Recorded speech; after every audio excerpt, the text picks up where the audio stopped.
past week's reviews. I recently did the LG SK10Y soundbar. Just want to touch on that a little bit. I know people had some questions for me about that one, if it was better than the SK9 or if it was better than the Sony HTZ9F or not.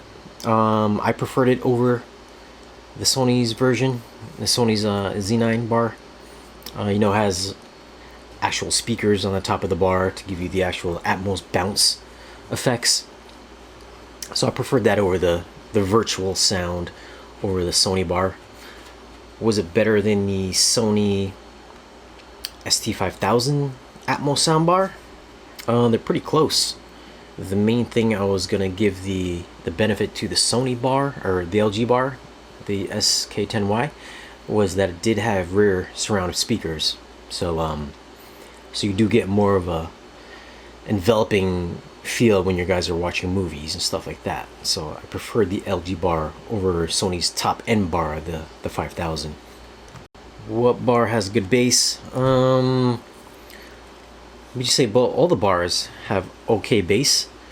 Most of these sound bars that you're gonna get, whether it's the $1,100 LG bar, the $1,000 Sony bar, $1,500 Sony bar, Sonos bar, all those subwoofers, they're not as good as like a standalone, like home theater subwoofer. These things are meant to be paired with kind of a budget system. I'm not gonna say $1,000 is budget or not, but compared to greater scheme of things, if you're really in a home theater, $1,000 for an entire home theater system, it's kind of budget. So the included sound bars the included subwoofers that you get with sound bars, they're a bit boomy sounding. It's really made to mimic huge amounts of bass, whether it's articulate and tight or not. It kind of doesn't matter. It just matters that you're getting a loud volume of output. I feel that's kind of like the trend of subwoofer soundbar systems, that you're not going to get like the best quality bass more than just a lot of bass. So if you guys are interested in the quality of bass on soundbar systems, they all kind of sound the same. I have Mr. Cheekster. I have a home theater tour video. It is on the channel. I think if you click on the main page, that's like the first video you see. I think that was like maybe like the 5th or 6th video that I made on Spare Change. So it's not the best shot video. I'm sure I could have done a lot better, but that was like one of the first ones. I got a lot of hits on it, so I got decent hits on it. So that's kind of what brought the channel a little bit more to get more subscribers. So that kind of worked out. I may redo a home theater tour video in the future after I get some more new stuff, but as of right now, nothing's really changed. I do have some more preamps and stuff like that coming in soon for a review, so I'll keep you guys posted on that. The Quick and the Dead, I got Quick and the Dead right there. If you guys are looking right there, that's the Quick and the Dead on 4K Blu-ray. I don't know how many people are fans of that movie or not, but that movie came out sometime in the 90s, 94, 92 or something like that. Sam Raimi movie. I was gonna do a review on it, but I figured I'd talk about it in the live stream. It's an older movie. It's a Sony movie. If you guys have seen my favorite kind of like catalog film is Leon the Professional. That movie, for its age, looked like it was shot like yesterday. This is kind of like around the same time period, I think, if not mistaken. If I'm wrong, then somebody correct me. But there's a lot of grain in this movie. Anybody that's interested in picking up Quick and the Dead on 4K, lots of grain. I don't think there's really anything that's clean about it. If you guys really love that 4K crisp, sharp image with zero grain, that movie right there, you're gonna avoid that at all costs, because it's kind of soft. Well, it's soft and it's super grainy. It's very bright though. The Atmos soundtrack on the Quick and the Dead, they really did a good job on that. The effects on it, they sound dated. If you know movies from 1995 or so, there's a certain, you can tell when sound effects just sound kind of old. So it's an Atmos, and they kind of place these dated sound effects within the soundstage. You can tell they're old. they're not as dynamic as more recent movies. But I mean, if you're a fan of Leonardo DiCaprio when he was like, I don't know, a teenager, right there, he's right there actually. I guess it's okay. It's an okay movie. I personally wouldn't probably just buy it if I didn't have it. I probably wouldn't go out and buy it. I don't think Sharon Stone is the best cowgirl that I've ever seen in a movie. Sam Raimi style, quick cuts, quick transition, stuff like that. That's kind of cool. But if you've seen like The Evil Dead, stuff like that, it almost has kind of like that same look, almost that gritty tone to it, very filmic look to it. If you guys like film grain, you guys may like this one. Rampage in 3D, that came out on Tuesday. I don't think it came out here in the U.S. It may have, but I went to my local Best Buy, and I didn't see any 3D Rampages. If you guys got it, let me know. But I haven't seen any. But I did watch it though. I picked it up on like eBay a couple weeks ago. I didn't do a review on it because I wasn't that really impressed with it. I want to say it's like right up there for 3D quality. It's pretty moderate, if not less than moderate. Right up there with like Tomb Raider. The beginning shot though in space, that looked like Gravity. That was like super good, really good depth. Really made you feel like you're out in space with that chick out there in the giant rat. Other than that, after you got out of space in that first chapter, very moderate level of 3D depth. And then you kind of kick into the third act where they're tearing apart the city. There's some good moments where there's some good 3D pop in there. But other than that, man, I would say if you guys were going to pick up 3D or 4K, I'd probably skip it. Stick to the 4K. Unless you're like a diehard 3D fan, then you know, why not pick it up? But I wouldn't spend the $40 or so on the 3D version. Big news as well, Avengers on 4K. I guess Avengers isn't going to be, there's going to be no IMAX version of it, so no switching aspect ratios on either the 4K, the standard Blu-ray.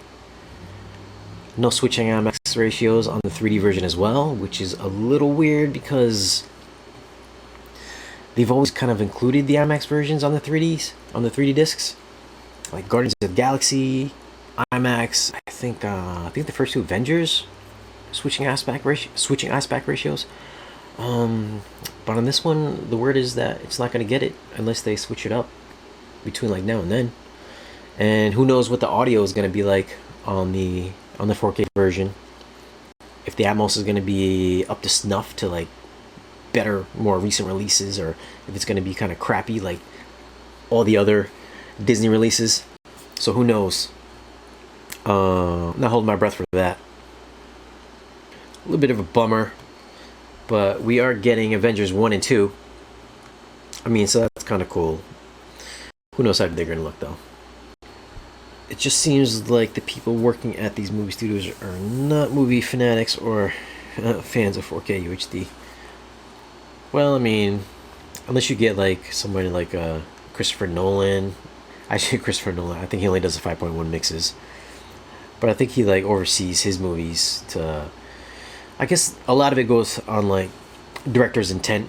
Like, is it gonna look grainy? Is it gonna look super crisp?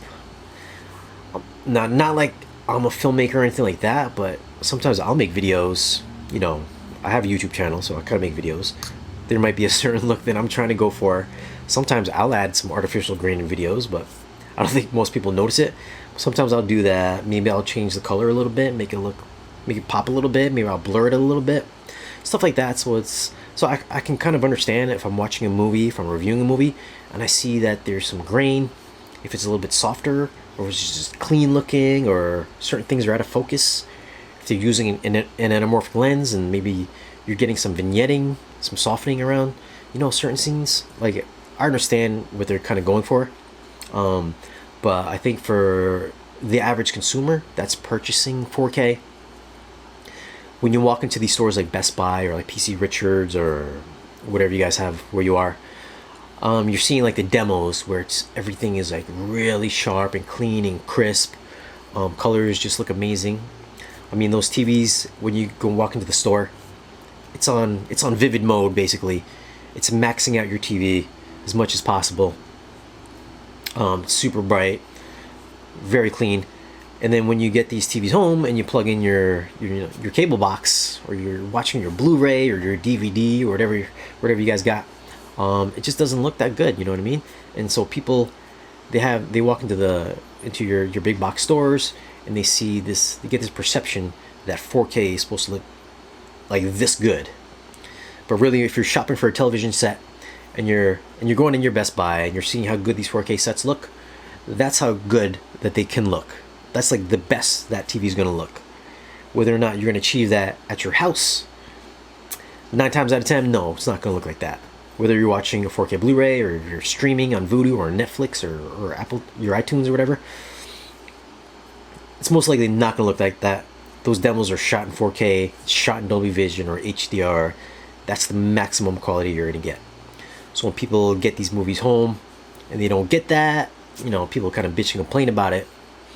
But I mean, like film, it really depends on like what the director wants it to look like, what they're trying to achieve, you know, things like that.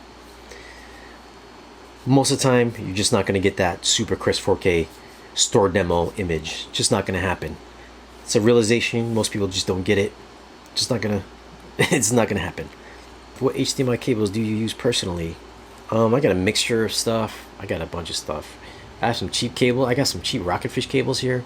I got some Audio Quest. I think I got some. Where that blue one is. I got some Audio Quest like vodka cables. I got some cinema cables. I got some chocolate cables. I get a bunch of Audio Quest stuff. So it's kind of like a medley of some stuff in there. Thanks for checking out the video. I had a couple quick topics at the beginning of the video, so if you guys missed it, go back, check it out. We spoke about or at least I spoke about the Avengers, Rampage, Quick and the Dead, which is playing in the background here, and the SK10Y soundbar. So if you guys missed that, it's at the beginning of the video. Thanks for checking it out, and we'll be back soon with another one.